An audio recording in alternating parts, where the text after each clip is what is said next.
Alright,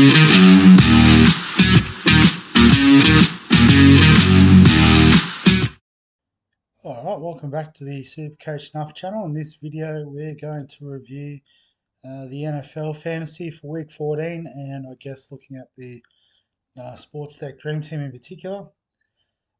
So I guess what I thought was going to be a rough week actually worked out pretty well, so a lot of people must have had rough weeks. I got 445, which was good enough for top 8%. And as you can see, we've actually gone up in rank overall. So I thought for sure we'd be back out of the top 100. We're knocking on the door of the top 50. So, and I guess just outside the top 2%. So based on, the 2,800 playing. So it's turning into a pretty successful season. So we have a look at the team and how it went. Excuse me. So I guess one of the big reasons why I thought it wouldn't be so successful is we flopped with our captaincy pick. So Jalen Hurts with the 17. I guess, not getting a touchdown in any way, shape, or form didn't help. Pat Mahomes with 28 was solid. And who would have thought that Will Levis would have been the top scoring quarterback for us with 35? So we obviously left a few points on the bench there. It's not ideal, but I guess it is what it is.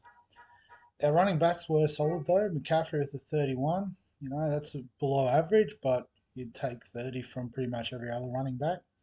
Kyron Williams with 25 is good. Again, below average, but that's fine. Saquon with 43 and Eckler with 36. So I thought based on the scores in the redraft league that Eckler didn't do much, but 36 will take that. And Jerome Ford with 21 on the bench. So obviously the running backs, we sort of did make the right moves. Our wide receivers, so Tyreek Hill was 16, so the VC sort of flopped there as well. And I think maybe this is why we did all right overall. I know a lot of people have been captaining Tyreek, so they would have obviously not got a massive score out of that. CeeDee Lamb was good with 32. So Debo, another big score with 60. So I think maybe he's our sort of point of difference guy. If we have a quick look, it doesn't have too many stats. So 300 teams, so just over 10% of teams have him. So obviously, that is a nice point of difference to have. AJ Brown with 23, Devonta Smith with 25. So I guess Philly was pretty flat all round. Diggs with an 8. So Buffalo not doing too flash either.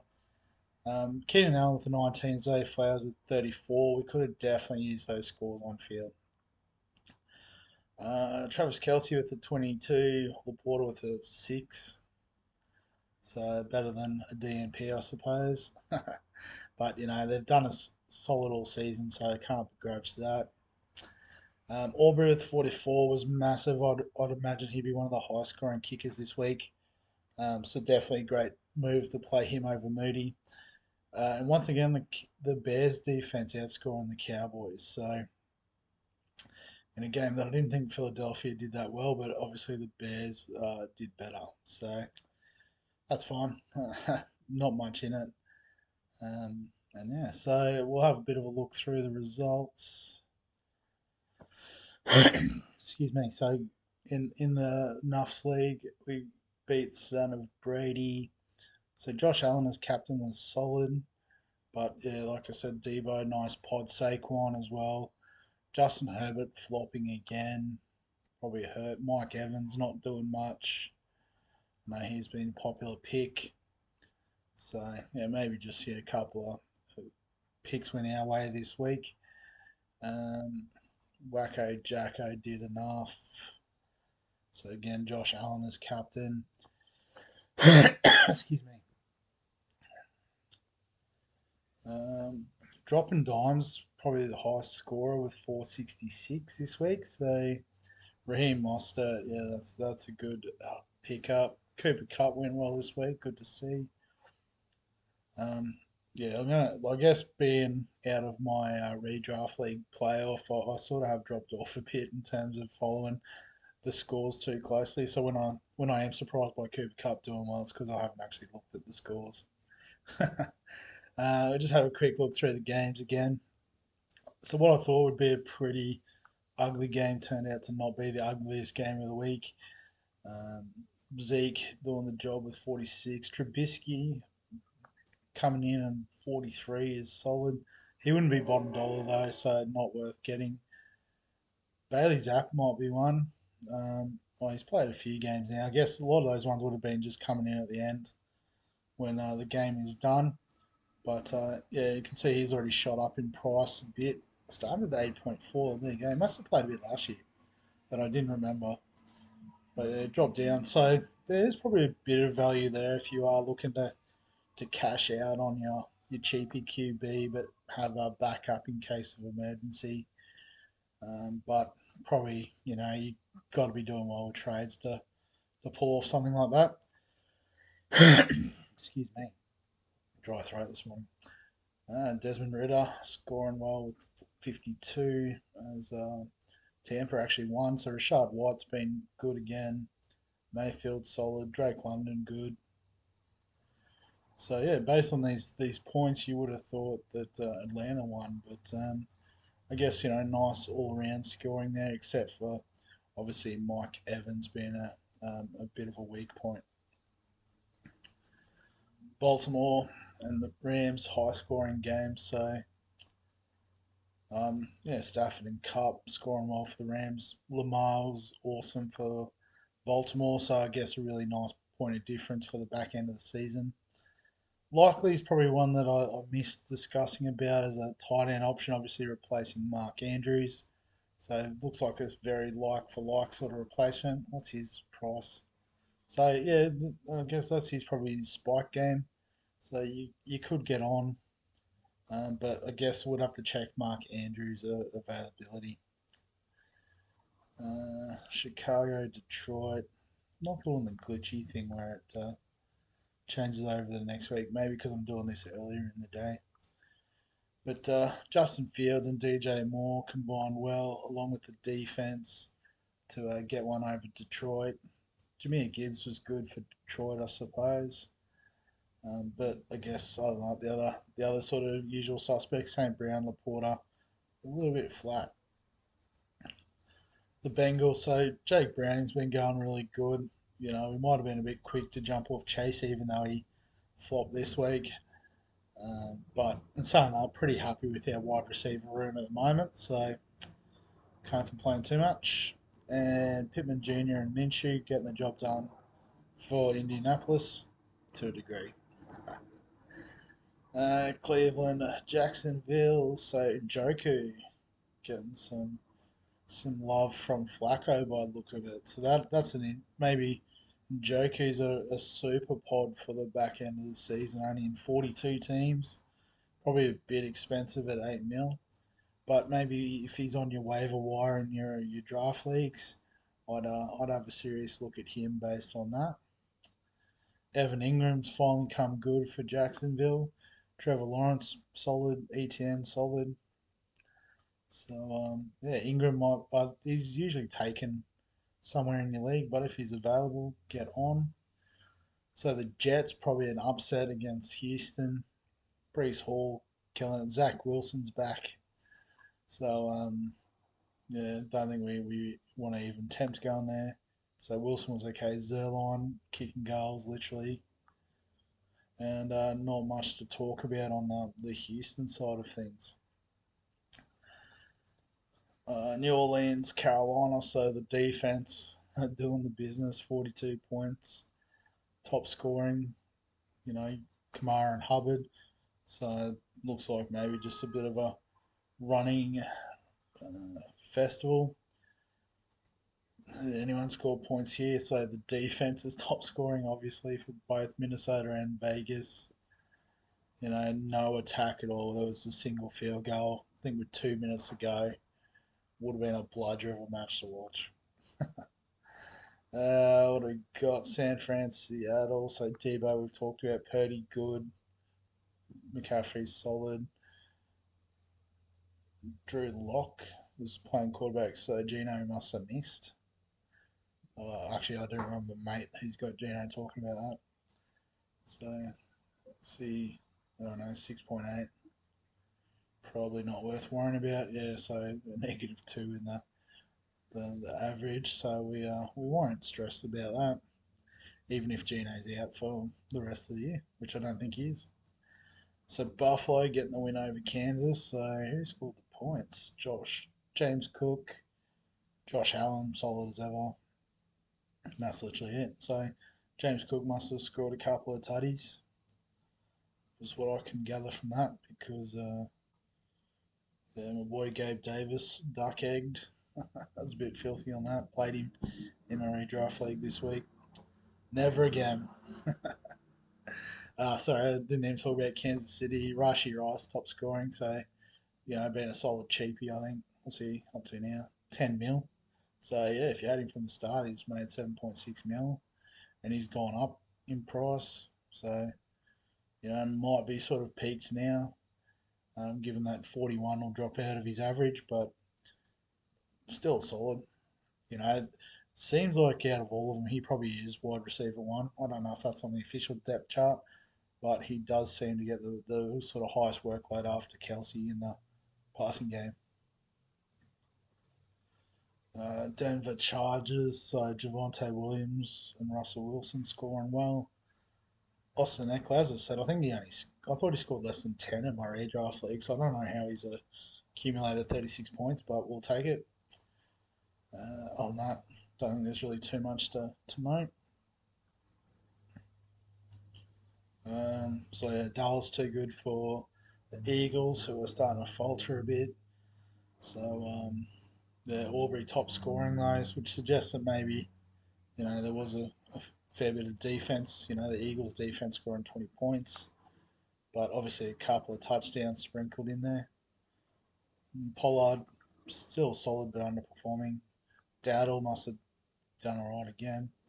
Jake Ferguson, the tight end sort of super pod, he's done all right again. Would like to have him over Laporta this week. So the Titans beating Miami, so that's probably how Levis scored well. Hopkins must have got a couple of touchdown passes from Levis. Tajay Spears scoring well as Derrick Henry. And then on the Dolphins side, yeah, Raheem Mostert doing most of the business. Defense must have got a touchdown or something, scoring 28. Jalen Waddle went all right. But yeah, Tyreek Hill and H.N. probably not as good as people would have hoped. And the Giants sneaking home over Green Bay. So Tommy DeVito, he's been going good as their number one QB. Jordan Love with a 19 is a bit disappointing. But yeah, we talked about Saquon. Jalen Reed's been pretty good. I think he must be wide receiver one there at Green Bay now. Yeah, so if we go back to the team, I guess in terms of what we've got, there's not anything we're doing. Again, we're holding these two trades for week 18, where there will be players withdrawn, and we can, you know, get a little leg up in the overall. Especially getting that unexpected boost in overall means that we're probably pretty well set with the team. We've got some decent options at running back and wide receiver. Um, there's no more buys either, so everyone's available unless they're injured. So I guess just looking at the options, the QBs are going to stay. Running backs, so Jonathan Taylor, if available, is against Pittsburgh, which I don't know, might not be the best matchup anyway. Eckler against Vegas, so we'll definitely leave Eckler in there. McCaffrey's a lock, obviously. Saquon's in good form, he's going to stay. Kyron Williams has been in good form too, so do we really worry? Yeah, against Washington, I think he'll go well. Yeah, so I don't even know if there is a spot for Taylor, really. We'll run with that. Wide receivers, though, we might have to have a bit of a look. So Philly against Seattle. So do we play both of them? Do we find a spot for one of these guys? Let's start at the top, I suppose. So Tyreek against the Jets will at home will absolutely lock in. CeeDee Lamb, Cowboys play Buffalo. So it could be a bit of a shootout. So I think we'll give Diggs another chance too. Samuel is playing against the Cardinals, so yeah, we'll leave him. Keenan Allen against the Raiders. I suppose their defense was okay against the Vikings, but maybe it was just the Vikings' attack was terrible. Um, there is a chance, I think, of ousting Smith and Zay Flowers. Who have they got? The Ravens have got Jacksonville. That'll be a very interesting game. What do we do? So Smith for Allen, I suppose, just based on averages. I think that's it. We might just run with the average team there, literally top averages. Um, Everything else we're happy with. We'll stick with the Dallas defense, and Aubrey is just slotting them for fun. So we might just run with that. And then in terms of captain, vice captain, because Philadelphia isn't playing till Tuesday, we might actually have a decent crack at the VC loophole. In saying that, I don't know who the looping player will be exactly, because I'm pretty sure most people will be on roster. Like Taylor, if he's out injured, is playing super early in the round. So there must be some Saturday games. That's pretty cool. Um, I have to get up and watch those. Or definitely the 7:30 one. Definitely the 11:15 one. um, hmm. I mean, what we could do is go someone in like the 4 a.m. game. So we could leave it with Tyreek. And if he blows up, we could do a trade for someone from, you know, say Washington or Jacksonville that plays later and just, activate the loophole that way. Um, yeah, maybe just cash out to Musgrave. Well, actually, we need it for someone that is playing late. Maybe a wide receiver, and then we'll just flip Brown or something. Yeah, so yeah, you got Flowers, Smith, Brown. So it definitely is an option. I think if we pick up to the 4 a.m. game, I think McCaffrey's just out because of the 7:05 kickoff. It'd have to be Flowers, which probably isn't the worst. But no, I think at home I like Tyreek as the VC, and if it doesn't work out, we'll happily run with Hertz as the captain. Yeah. All right. So we'll just leave leave the team pretty much as is, obviously. Then other than Allen in for Devonta Smith at wide receiver. So I guess it is that time of year where there's not a lot of changes going on, not a lot of trading, and not a lot on the waiver wire. So if you are watching, I do appreciate it. If you've got any comments or thoughts, feel free to add them below this video. Remember, if you enjoy the NFL content, feel free to give the video a like. We'll probably be doing a bit of a deep dive into the car crash that was my redraft league and look at where that went wrong. Especially now that school holidays is a bit more free time.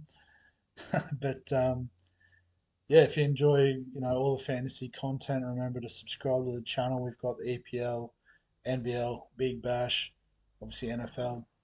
It's all happening. But as always, thank you for watching, and we'll catch you in the next one.